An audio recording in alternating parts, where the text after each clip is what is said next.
Libanais tunisien d'origine, Mawloud وعشت في فرنسا في باريس. J'ai décidé de m'installer en Tunisie, في المرسى, qui est la ville de ma mère.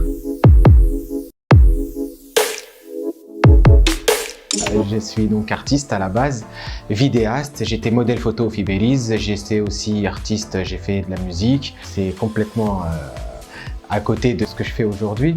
Bon, c'est pas très loin non plus, hein. Il y a le côté artistique et ludique que j'ai refait donc, dans mon projet. Ça a commencé parce que je me suis passionné par la lecture. J'ai commencé à lire donc petit à petit, développement personnel, des romans, etc. Puis j'ai découvert Fitounes qu'il y avait des clubs.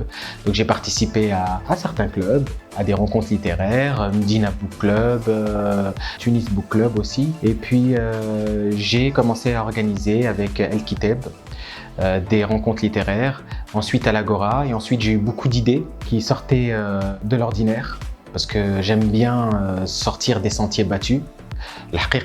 Donc je me suis dirigé vers le Yuka par exemple, on a des baignades littéraires. Ensuite j'ai pris l'initiative de créer des concepts comme les pique-niques littéraires.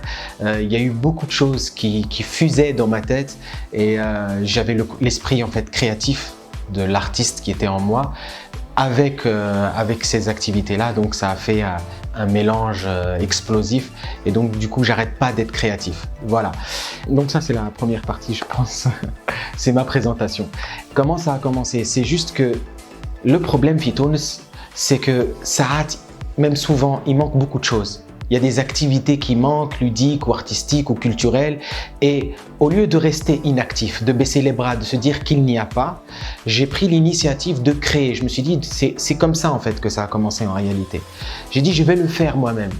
Il y a le dicton qui est très connu, qui dit qu'on n'est jamais si bien servi que par soi-même. Je me suis servi, j'ai créé mon univers et aujourd'hui j'en suis satisfait. Et donc ça a été créé donc, petit à petit, il y a eu la page Facebook, il y a eu beaucoup de gens qui étaient intéressés. Et par la suite, comme je voyais que ça avait du succès, que j'avais envie d'aller plus loin, j'ai matérialisé la chose.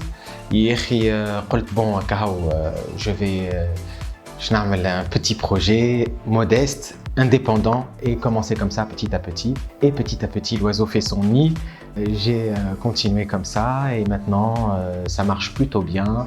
Et on est créatif, on a beaucoup de choses, beaucoup de projets, voilà. Pour les activités, donc par la suite, on n'est pas resté sur quelque chose de traditionnel. Parce que le club de lecture de la Marseille, il a un objectif. L'objectif, c'est quoi? C'est de rendre le livre à la mode. Et pour le rendre à la mode, il faut sortir des sentiers battus, des préjugés. Donc, qui dit livre, c'est pas...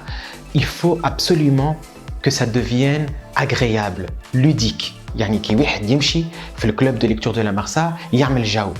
Donc, il y a un univers à créer. Et il faut que ça soit agréable, que ça soit sympathique. Au début, qu'on a fait les rencontres littéraires, les rencontres littéraires, où des speed booking. C'est un concept, par exemple, qui ressemble au speed dating, mais qui n'a rien à voir.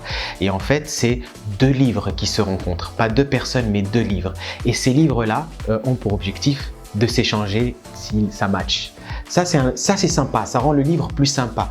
On a, par exemple, le chapeau débat, où chacun met un sujet et puis ensuite il en discute. Voilà, c'est tiré au hasard et on en discute.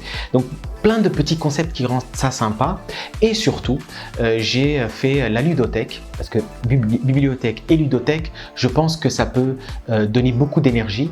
Et dans la ludothèque, donc, il y a des jeux de société, tous importés de Paris.